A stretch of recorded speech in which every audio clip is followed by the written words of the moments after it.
بسم اللہ الرحمن الرحیم۔ عزیز طلباء و طالبات، السلام علیکم۔ آج کا ہمارا لیکچر ہماری حصہ نثر کا ایک اہم سبق پہلی فتح، محمد ابن قاسم کا جو ناول ہے، نسیم حجازی کا ناول محمد ابن قاسم، اس سے یہ سبق لیا گیا۔ پہلے لیکچر میں ہم نے اس کا سارا پس منظر ڈسکس کیا تھا، تو ابھی چلتے ہیں سبق کی طرف۔ سب سے پہلے اس ناول کے جو کردار ہیں وہ دیکھیں گے، اس کے بعد ہم ذکر کریں گے اس سبق کے اہم موضوعات پہ، پھر ہم دیکھیں گے کہ جو ہماری ٹیکسٹ بک ہے وہاں پہ کیا تحریر ہے۔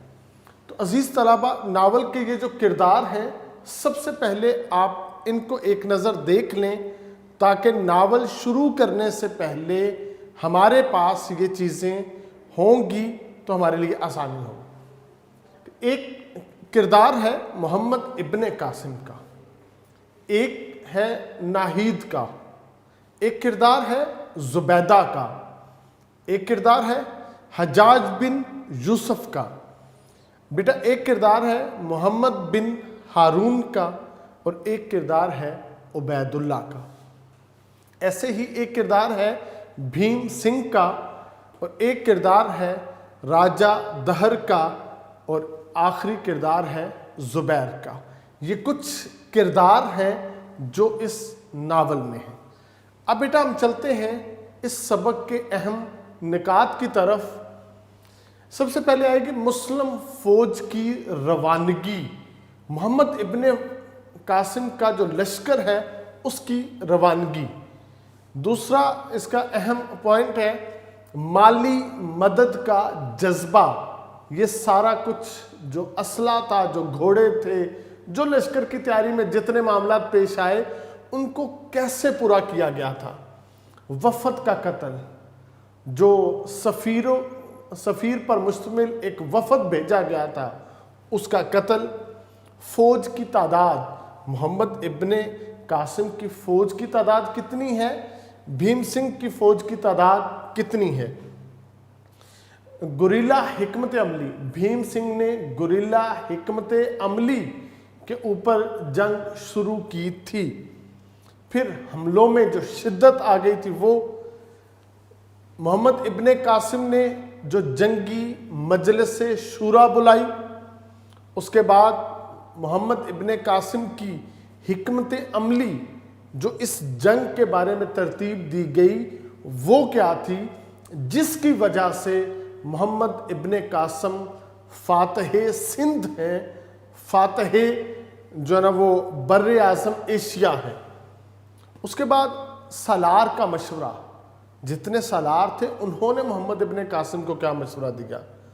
پھر مسلمان اور غیر مسلم کی جنگ میں جو بیسک فرق ہے وہ کیا ہے، مسلمان کیوں جنگ کرتا ہے اور کس کی رضا کے لیے جنگ کرتا ہے، اور جو غیر مسلم ہے وہ کیوں جنگ کرتے ہیں اور وہ کس کی رضا کے لیے جنگ کرتے ہیں۔ یہ ایک ان میں بنیادی فرق ہے جو محمد ابن قاسم نے اپنی مختصر سی تقریر میں یہ بات واضح کر دی تھی۔ یہ اس سبق کے اہم نکات ہیں، یہ اس ناول کے کردار ہیں۔ تو عزیز طلباء، ابھی ہم جائیں گے اپنی ٹیکسٹ بک کی طرف، اور وہاں سے پہلی فتح سبق کا آغاز کریں گے۔ تمام طلباء آپ اپنی ٹیکسٹ بک کو اوپن کریں اور ہم ابھی پڑھیں گے پہلی فتح۔ عزیز طلباء، یہ ہمارا سبق ہے پہلی فتح۔ صبح کی نماز کے بعد، یعنی نماز فجر کے بعد، دمشق کے لوگ بازاروں اور مکانوں کی چھتوں پر کھڑے محمد بن قاسم کی فوج کا جلوس دیکھ رہے تھے۔ جو دمشق ہے، جب ولید بن عبد الملک کی خلافت تھی تو دمشق دارالخلافہ تھا عالم اسلام کا۔ محمد ابن قاسم دمشق سے اپنے لشکر کو روانہ کر رہا ہے، اور اس لشکر کی یہ شہرت ہے کہ لوگ نماز فجر کے وقت بازاروں اور مکانوں کی چھتوں پہ کھڑے ہیں اور اس خوبصورت فوج کے جلوس کو دیکھ رہے ہیں۔ دنیا کی تاریخ میں یہ پہلا واقعہ تھا کہ فوج کی قیادت ایک 17 سالہ نوجوان کے سپرد تھی۔ اس لشکر کی شہرت کی ایک وجہ وہ اس کم سن نوجوان کی تھی۔ محمد بن قاسم کی 17 سالہ عمر تھی کہ اس بچے نے اپنے آپ کو بہت کم عمر میں سپاہیانہ رموز فنون سے مزین کیا کہ اس کو ایک لشکر کی سپہ سالاری دے دی گئی۔ ویسے تو کیونکہ محمد ابن قاسم کا تعلق وادی طائف سے ہے اور نبی پاک علیہ الصلوۃ والسلام کے آخری جو سپہ سالار تھے وہ حضرت اسامہ تھے۔ حضرت ابوبکر صدیق رضی اللہ تعالی عنہ کے پہلے سپہ سالار حضرت اسامہ ہیں۔ نبی پاک علیہ الصلوۃ والسلام نے جب پردہ فرمایا تو آپ کے سپہ سالار اس وقت آپ نے جو لشکر روانہ کیا تھا، جس کا حکم دیا تھا، اس کے سپہ سالار حضرت اسامہ تھے۔ حضرت اسامہ کی عمر بھی اس وقت 16-17 برس تھی۔ تو نبی پاک علیہ الصلوۃ والسلام نے پردہ فرما لیا، لشکر وقتی طور پہ روک دیا گیا۔ جب حضرت ابوبکر صدیق رضی اللہ تعالیٰ عنہ مسند خلافت پر متمکن ہوئے تو آپ نے سب سے پہلے اس لشکر کو روانہ کرنے کا حکم جاری کیا، بلکہ جب اس لشکر کو شہر سے باہر الوداع کرنے کے لیے آپ تشریف لائے تو آپ نے حضرت اسامہ کے گھوڑے کی لگام تھامی ہوئی تھی۔ حضرت اسامہ کہتے ہیں کہ خلیفہ امیر المومنین مجھے اجازت دیں میں آپ کے ساتھ گھوڑے سے نیچے اتر آؤں اور آپ کے ساتھ چلوں، یا آپ دوسرے گھوڑے کے اوپر سوار ہو جائیں۔ تو حضرت ابوبکر صدیق رضی اللہ تعالیٰ عنہ نے یہ تاریخی جملہ اس وقت کہا تھا، اسامہ میدان حشر کے وقت میں گواہی دینا چاہتا ہوں نبی پاک علیہ الصلوۃ والسلام کو کہ جس لشکر کو روانہ کرنے کا آپ نے حکم دیا تھا، میں نے خلافت پہ متمکن ہوتے ہی اسی لشکر کو روانہ کیا ہے۔ دیکھیں اسامہ کے گھوڑے کی ٹاپوں سے جو دھول اڑی ہے اس سے میرے کپڑے، میرا چہرہ، میری دستار اٹی ہوئی ہے، گرد سے گرد آلود ہے۔ میں یہ گواہی دینا چاہتا ہوں، میں اس لیے تمہارے گھوڑے کی لگام تھام کے تمہیں شہر سے الوداع کرنے کے لیے جا رہا ہوں۔ تو عزیز طلباء، یہ بھی ایک ویسا ہی منظر تھا جس میں ہماری جو محبتیں تھیں وہ نچھاور تھیں، ہماری عقیدتوں کا محور محمد بن قاسم تھا، اس کا یہ لشکر تھا۔ سب محمد بن قاسم کو اپنا ایک جو ہے نا وہ ساتھ دینے کے لیے اپنے ساتھ اس کو ایک جو ہے نا وہ اس کی ہمت بڑھانے کے لیے آج وہ اپنے چھتوں پہ، بازاروں اور مکانوں کی چھتوں پہ وہ کھڑے ہو کے اس کو الوداع کر رہے تھے۔ دمشق سے لے کر بصرہ تک راستے کے ہر شہر، ہر بستی سے کئی کم سن لڑکے، نوجوان اور بوڑھے اس فوج میں شامل ہوئے۔ اس لشکر کے عزیز طلبہ خوبی یہ تھی کہ محمد بن قاسم کے جوش، جذبہ اور ولولے کو دیکھتے ہوئے بہنوں نے اپنے بھائیوں کو تیار کیا تھا کہ تم محمد بن قاسم کے لشکر کے سپاہی بنو۔ ماؤں نے اپنے بیٹوں کو تیار کیا تھا۔ یہ اسلام کی روایات ہیں۔ ایک ایسی ہی جنگ پہ نبی پاک علیہ الصلوۃ والسلام نے جب تیاری کا حکم دیا تو آپ کی بارگاہ میں 2 بچے آئے، ایک کا نام معاذ تھا اور ایک کا نام معوذ تھا۔ دونوں نے کہا کہ حضور ہم آپ کے ساتھ جنگ پہ جانا چاہتے ہیں۔ آپ نے فرمایا تمہاری عمریں تھوڑی ہیں، اس لیے تم جنگ پہ نہ جاؤ۔ تو انہوں نے کہا ہماری ماں نے کہا ہے اگر تم جنگ پہ نہ گئے میں تمہیں اپنے دودھ کی 32 دھاریں نہیں بخشوں گی، تو ہم پہ رحم فرمائیں، ہمیں اجازت دیں۔ تو آپ نے کہا اچھا جو تم دونوں میں سے جو بڑا ہے میں اس کو جانے کی اجازت دیتا ہوں، جو چھوٹا ہے وہ اپنے گھر واپس چلا جائے۔ تو پھر اس چھوٹے نے، معوذ نے، نبی پاک علیہ الصلوۃ والسلام سے کہا کہ حضور میں تو پہلوانی میں، میں تو کشتی میں اپنے بھائی سے زیادہ طاقتور ہوں، میں نے تو ہمیشہ اس کو کشتی میں شکست دی ہے، آپ ہمارا مقابلہ کروا لیں۔ تو نبی پاک علیہ الصلوۃ والسلام نے دونوں کا مقابلہ کروایا۔ معوذ نے معاذ کے کان میں کہا بھائی تمہیں جنگ میں جانے کی اجازت مل گئی ہے، تم نیچے گر جانا تاکہ میں جیت جاؤں اور مجھے بھی جنگ میں جانے کی اجازت ملے۔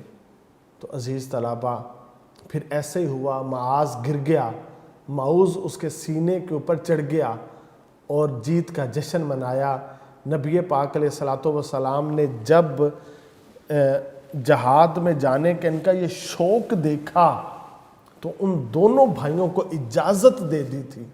پھر کمال دیکھیے کیسی خوبصورت ان بچوں نے قسمت پائی ہے کہ نبی پاک علیہ الصلوۃ والسلام نے جب اجازت دی پھر ماں نے کہا ایک مقصد ہے تمہارا جنگ میں جانے کا کہ تم نے ابو جہل کو قتل کرنا ہے۔ تو عزیز طلبہ وہ جنگ میں گئے، ابو جہل کا پتہ پوچھا، وہ کہاں پہ ہے بتایا، وہ میدان سے باہر پہاڑی پہ ہے۔ یہ میدان سے گزرتے ہوئے تیروں اور تلواروں کے سائے میں یہ میدان سے نکلے، ابو جہل کے پڑاؤ کی طرف گئے جہاں پہ بیٹھ کے وہ جنگ کو دیکھ رہا تھا، وہاں تک پہنچے، اس کے ساتھ لڑائی کی۔ لڑتے لڑتے ایک بھائی کا بازو کٹ گیا، جسم کا تھوڑا سا حصہ، گوشت کا ٹکڑا جسم اور بازو کے درمیان میں تھا۔ اس نے اپنے پاؤں کے نیچے اپنے ہاتھ کو رکھا اور اپنے جسم کو زور سے پیچھے کو دھکیلا اور اس جسم کے حصے کو اپنے سے، بازو کو جدا کر لیا کہ یہ لڑنے میں رکاوٹ پیش کر رہا ہے۔ ایک بھائی شہید ہو گیا، پھر دوسرا بھائی بھی لڑتا ہوا، یہاں تک کہ انہوں نے ابو جہل کو واصل جہنم کیا۔ یہ ہمارے نوجوانوں میں جذبہ جہاد تھا جس کی ایک تصویر آج دمشق کا بازار، دمشق کے لوگ دیکھ رہے تھے۔ پھر اس کی شہرت دور دراز تک پھیلی، جس جانب سے آپ کا لشکر گزرتا نوجوان، کم سن نوجوان، بوڑھے لوگ بھی اس لشکر کے اندر شامل ہو رہے تھے۔ کوفہ اور بصرہ میں محمد بن قاسم کی روانگی کی اطلاع مل چکی تھی۔ جو بصرہ ہے اس شہر کا گورنر حجاج بن یوسف ہے، ساتھ وہ سالار اعظم بھی ہے، اور نوجوان عورتیں اپنے شوہروں، مائیں اپنے بیٹوں اور لڑکیاں اپنے بھائیوں کو نوجوان سالار کا ساتھ دینے کے لیے تیار رہنے پر آمادہ کر رہی تھیں۔ غیور قوم کی ایک بے کس بیٹی کی فریاد بصرہ اور کوفہ کے ہر گھر میں پہنچ چکی تھی۔ بصرے کی عورتوں میں زبیدہ کی تبلیغ کے باعث یہ جذبہ پیدا ہو چکا تھا کہ نحید کا مسئلہ قوم کی ہر بہو بیٹی کا مسئلہ ہے۔ نحید نے خط لکھا تھا، اب نحید کی مدد کے لیے محمد بن قاسم لشکر کو تیار کر کے روانہ ہو رہے ہیں۔ نوجوان لڑکیاں مختلف محلوں اور کوچوں سے زبیدہ کے گھر آتیں۔ یہ جو کوچے ہیں گھروں کو کہتے ہیں۔ جب وہ زبیدہ کے پاس آتیں اور اس کی تقاریر سے ایک نیا جذبہ لے کر واپس جاتی، جب وہ نیا جذبہ لے کے واپس جاتی تھی تو وہ دو کام کرتی۔ ایک یہ کہ وہ مالی مدد کے لیے اپنے گھر سے، اپنے گھر والوں سے جو ہو سکتا تھا وہ لے کے آتی تھی۔ نمبر دو، وہ سپاہی تیار کرتی تھی اپنے گھروں سے، اپنے بھائیوں کو، اپنے باپوں کو، اپنے شوہروں کو وہ تیار کرتی تھی کہ تم محمد بن قاسم کے لشکر میں ضرور شمولیت اختیار کرو۔ تو وہ ایک نیا جذبہ زبیدہ کی تقریروں سے لے کر واپس آتی ہیں۔ خرابی صحت کے باوجود محمد بن قاسم کی والدہ بصرہ کی معمر عورتوں کی ایک ٹولی کے ساتھ جہاد کی تبلیغ کے لیے ہر محلے کی عورتوں کے پاس پہنچتیں۔ زبیدہ نے چند نئے سپاہیوں کو گھوڑے اور اسلحہ جات بہم پہنچانے کے لیے اپنے تمام زیورات بیچ ڈالے۔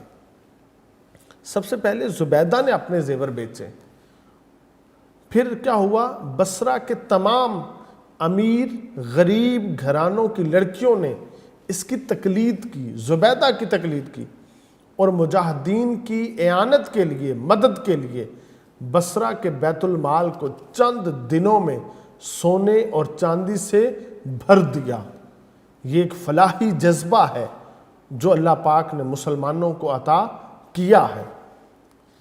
عراق کے دوسرے شہروں کی خواتین نے اس کار خیر میں بصرہ کی عورتوں سے پیچھے رہنا گوارا نہ کیا اور وہاں بھی لاکھوں روپے جمع ہو گئے۔ یوں محمد بن قاسم کی لشکر میں جو مشکل تھی وہ ختم ہوگی، اس طرح سے مالی امداد کی وجہ سے۔ محمد بن قاسم نے بصرہ میں 3 دن قیام کیا۔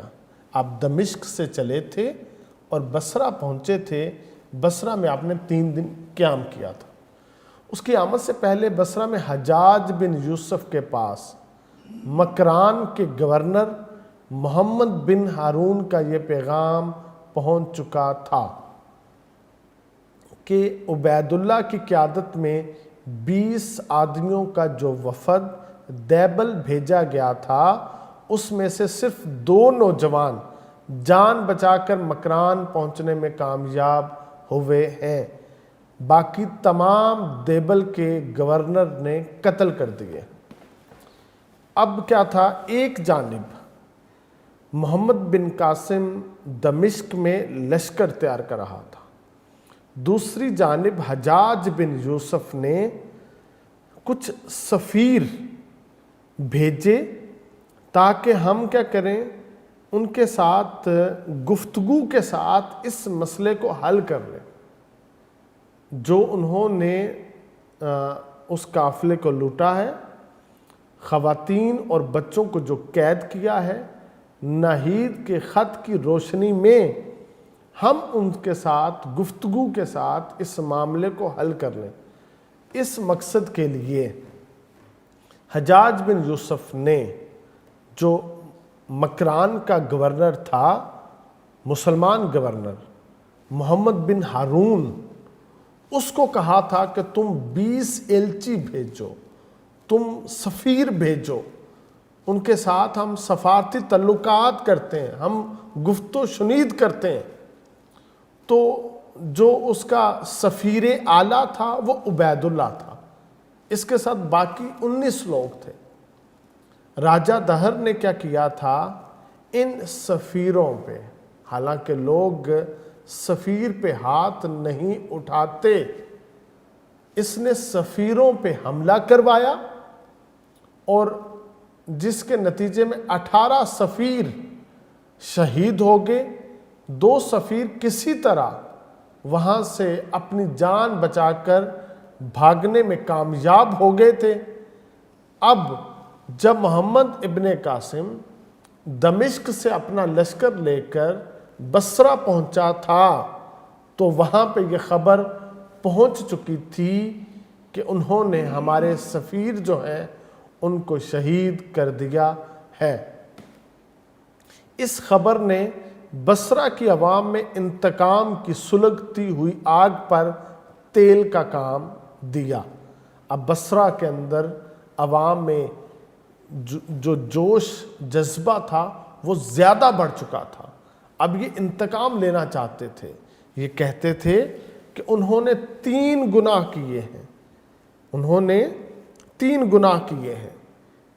پہلا گناہ کہ انہوں نے قافلے پہ حملہ کیا ہے اور وہاں کے جو مرد ان سب کو قتل کر دیا۔ دوسرا گناہ انہوں نے یہ کیا ہے، انہوں نے ہماری خواتین کو اور بچوں کو قید کر لیا۔ عزیز طلبہ، انہوں نے 3 گناہ کیے تھے۔ ایک گناہ یہ تھا کہ انہوں نے قافلے پہ حملہ کر کے تمام مردوں کو شہید کر دیا تھا، اور دوسرا گناہ ان کا یہ تھا انہوں نے خواتین اور بچوں کو قیدی بنا لیا تھا۔ اب تیسرا گناہ یہ تھا انہوں نے ہمارے سفیروں کو قتل کر دیا تھا، شہید کر دیا تھا۔ ان ساری چیزوں کی وجہ سے بصرہ کے لوگوں میں انتقام کی آگ سلگ چکی تھی۔ دمشق سے روانگی کے وقت محمد بن قاسم کی فوج کی تعداد 5000 تھی۔ جب دمشق سے محمد بن قاسم کا لشکر نکلتا ہے تو سپاہی 5000 تھے، لیکن جب وہ بصرے سے روانہ ہوتا ہے تو اس کی لشکر کی مجموعی تعداد 12000 تھی۔ یہ جو 7000 لوگ اور شامل ہوئے تھے اس لشکر میں، یہ بصرہ میں شامل ہوئے تھے، اور اس کی وجہ وہ سفیروں کو شہید کرنا تھا۔ اب جو 12000 لشکر تھی، ان میں سے 6000 سپاہی گھڑ سوار تھے، 3000 سپاہی پیدل تھے، اور 3000 سامان رسد کے ساتھ اونٹوں پہ سوار تھے۔ یعنی 12000 سپاہیوں پر یہ لشکر مشتمل تھا، جن میں 6000 گھوڑوں پہ تھے، 3000 اونٹوں پہ تھے، اور 3000 سپاہی پیدل تھے۔ یہ جتنا بھی سامان وافر تھا، اس میں ہماری قوم کی بیٹیاں، زبیدہ جیسی بیٹیاں، یہ ان کا کردار تھا۔ انہوں نے اپنا جتنا بھی مال تھا وہ اللہ کی راہ میں، اسلام کی راہ میں انہوں نے خرچ کر دیا تھا۔ اس جہاد کی تیاری میں انہوں نے اپنا مال اللہ کی خوشنودی، اس کی رضا حاصل کرنے کے لیے خرچ کیا تھا۔ محمد بن قاسم شیراز سے ہوتا ہوا مکران پہنچا۔ اب عزیز طلبہ، یہ محمد بن قاسم جو تھا یہ دمشق سے چلا تھا اور بصرہ میں پہنچا تھا۔ جب یہ دمشق سے بصرہ میں پہنچا، بصرہ اور اس کے ساتھ کوفہ، یہ دونوں قریب قریب جو نا وہ شہر ہیں۔ پھر بصرہ اور کوفہ سے چلنے کے بعد یہ شیراز پہنچا. شیراز پہنچنے سے اس سے آگے یہ مکران میں آیا تھا. عزیز طلبہ میں بتاتا چلوں، جو مکران ہے یہ آج کا موجودہ بلوچستان ہے. عرب سے چلا محمد بن قاسم اور بلوچستان کے پاس آ گیا، اور اس کے ساتھ آگے لسبیلا کا پہاڑی علاقہ ہے. یہاں پہ محمد بن قاسم جب پہنچتا ہے تو اسے بہت ساری مشکلات کا سامنا کرنا پڑتا ہے، کیونکہ بھیم سنگھ نے 20,000 فوج کے ساتھ لسبیلا کے سندھی گورنر کی اعانت کو پہنچ چکا تھا. اب جو لسبیلا کا علاقہ ہے یہ سندھ کا علاقہ ہے، اور جو بھیم سنگھ ہے یہ سندھی گورنر کی مدد کو آیا تھا 20,000 کی فوج لے کے. اب دیکھ لیں، محمد بن قاسم 12,000 کا لشکر لاتا ہے، جس میں اکثریت کم سن نوجوانوں کی ہے، جن میں اکثریت جو ہے وہ بوڑھے لوگوں کی ہے. اور اتنا لمبا سفر کر کے یہ لوگ یہاں تک پہنچے ہیں تو یہ تھک چکے ہیں. تھکا دینے والا سفر ہے، مشکل ترین سفر ہے. تو اب کیا ہوا، جو بھیم سنگھ ہے وہ سندھی گورنر کی مدد کو 20,000 کا لشکر لا چکا ہے. اس نے ایک مضبوط پہاڑی قلعے کو اپنا مرکز بنا کر تمام راستوں پر اپنے تیر انداز بٹھا دی. اس نے ایک پہاڑی قلعے کو اپنا مرکز بنا لیا، اور وہاں سے وہ تیر اندازوں کو راستوں کے اوپر بھیج دیتا تھا. یہ تیر پھینک کے واپس اس قلعے میں جا کے چھپ جاتے تھے. اپنے باپ کی مخالفت کے باوجود وہ راجہ کو اس بات کا یقین دلا چکا تھا کہ اس کے 20,000 سپاہی 12,000 مسلمانوں کو لسبیلا سے آگے نہیں بڑھنے دیں گے. اب یہ وہ وعدہ کیا تھا اس نے راجہ دہر کے ساتھ. اس نے کہا تھا کہ میں ان کو سندھ میں داخل ہونے سے پہلے ہی یہاں سے مار دوں گا، بھگا دوں گا، یہ اس سے آگے نہیں آئیں گے، ان کو میں یہاں پہ شکست سے دوچار کر دوں گا. مسلمانوں کے پہاڑی علاقے میں داخل ہوتے ہی بھیم سنگھ کے سپاہیوں نے اکا دکا حملے شروع کر دیے. یہ کچھ وقفے کے اوپر نا تھوڑی تھوڑی تعداد میں آ کے حملہ کرتے، گوریلا جنگ جسے کہتے ہیں. انہوں نے اس ٹائپ کی جو منصوبہ بندی کی تھی. 30-40 سپاہیوں کا گروہ اچانک کسی ٹیلے پر، کسی پہاڑی کی چوٹی پر نمودار ہوتا، اور آن کی آن میں محمد بن قاسم کی فوج کے کسی حصے پر تیر اور پتھر برسا کر غائب ہو جاتا. گھوڑوں کے سوار ادھر ادھر ہٹ کر اپنا بچاؤ کر لیتے تھے، لیکن شتر سوار، اونٹ پہ جو سوار تھے، ان دستوں کے لیے یہ حملے بڑی حد تک پریشان کن ثابت ہوئے. بعض اوقات بدک کر، ڈر کر، خوف کے مارے ادھر ادھر بھاگنے والے اونٹوں کو منظم کرنا حملہ کرنے والوں کے تعاقب سے زیادہ مشکل ہو جاتا تھا. بیٹا یہاں پہ بتایا ہے کہ وہ گوریلا جنگ کی طرح آتے تھے، کسی پہاڑی کی چوٹی پہ اس کے 30-40 تیر انداز آتے، وہ تیزی سے، وہ جلدی سے وہ تیر پھینکتے. تیر پھینک کے ایک جو وہ محمد بن قاسم کے لشکر کا حصہ ہوتا تھا اس کو وہ زخمی کر دیتے تھے، اور پھر جو لوگ زخمی ہو جاتے تھے یا اونٹ جو تھے وہ ڈر اور خوف ان کے دلوں میں بیٹھ جاتا، اور وہ کبھی لشکر میں ادھر بھاگتے کبھی ادھر بھاگتے. ان کو منظم کرنا بہت بڑا مسئلہ بن چکا تھا. اس وجہ سے بھیم سنگھ چاہتا تھا محمد بن قاسم کے لشکر میں اپنا خوف و ہراس پیدا کرنا، اور وہ کافی حد تک اس میں کامیاب ہو چکا تھا.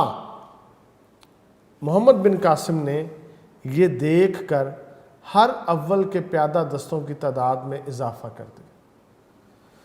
دستے کی ہر جانب اس نے لشکر کی ہر جانب کیا کیا تھا؟ پیادہ دستوں کی تعداد میں اضافہ کر دیا۔ لیکن حملہ آوروں کی ایک جماعت آگے سے کترا کر بھاگتی اور دوسری جماعت پیچھے سے حملہ کر دیتے۔ بھیم سنگھ کے سپاہی اگر وہ لشکر کی دائیں سائیڈ سے بھاگ کے گزر جاتے، تیز گھوڑے دوڑا کے گزر جاتے، سب کی توجہ اس جانب ہو جاتی، تو یہ کیا کر دیتے تھے؟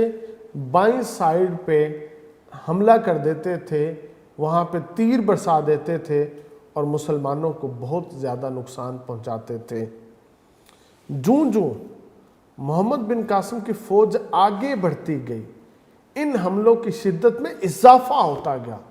یعنی پہلے تو وہ حملہ کرتے تھے دن میں ایک دفعہ یا 2 دفعہ، اب کیا تھا؟ جیسے جیسے لشکر آگے بڑھتا گیا ان کے حملوں کی شدت میں اضافہ ہوتا گیا۔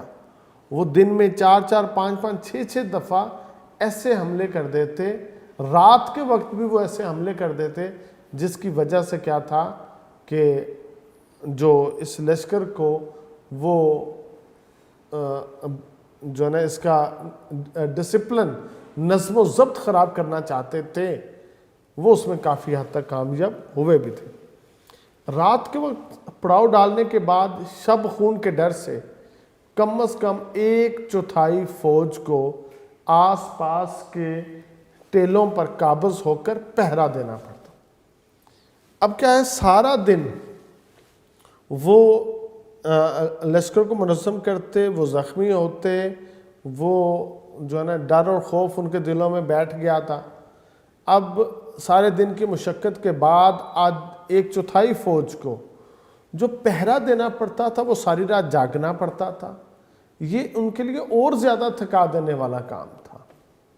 ایک شام محمد بن قاسم کو ایک جاسوس نے اطلاع کی کہ شمال کی طرف 20 کوس کے فاصلے پر، 20 میل کے فاصلے پر ایک مضبوط قلعہ اس لشکر کا مستقر ہے، ٹھکانہ ہے، کہ شمال کی طرف 20 میل پر ایک قلعہ ہے جو ان کا ٹھکانہ ہے۔ محمد بن قاسم نے اپنے تجربہ کار سالاروں کی ایک مجلس شورا بلائی۔ یہ ایک جنگی مجلس شورا ہے جس کے اندر جو تجربہ کار سالار تھے ان کو مدعو کیا گیا۔ بعض سالاروں کی یہ صلاح تھی کہ اس راستے کو چھوڑ دیں، سمندر کے ساحل کے ساتھ ساتھ نسبتاً ہموار راستے کو اختیار کرتے ہیں۔ ہم اس قلعے سے جس قدر دور ہوں گے اسی قدر ان حملوں سے ہم محفوظ رہیں گے۔ اب کچھ سالاروں نے یہ محمد بن قاسم کو مشورہ دیا تھا کہ ہم کیا کریں، ہم سمندر کے ساتھ اپنے سفر کو شروع کرتے ہیں، ہم اس راستے ہی کو چھوڑ دیتے ہیں۔ مگر محمد بن قاسم اس سے متفق نہیں ہوا۔ جب محمد بن قاسم اس سے متفق نہیں ہوا تو پھر اس نے جو لائحہ عمل طے کیا اس کے ساتھ اس لشکر کی کایا پلٹ گئی تھی۔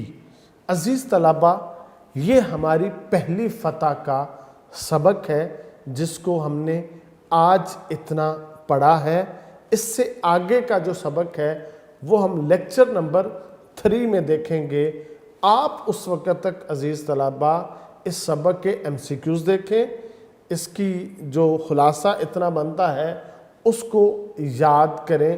انتہائی اہم یہ سبق ہے، اس کو اچھی طرح یاد کیجئے گا۔ والسلام۔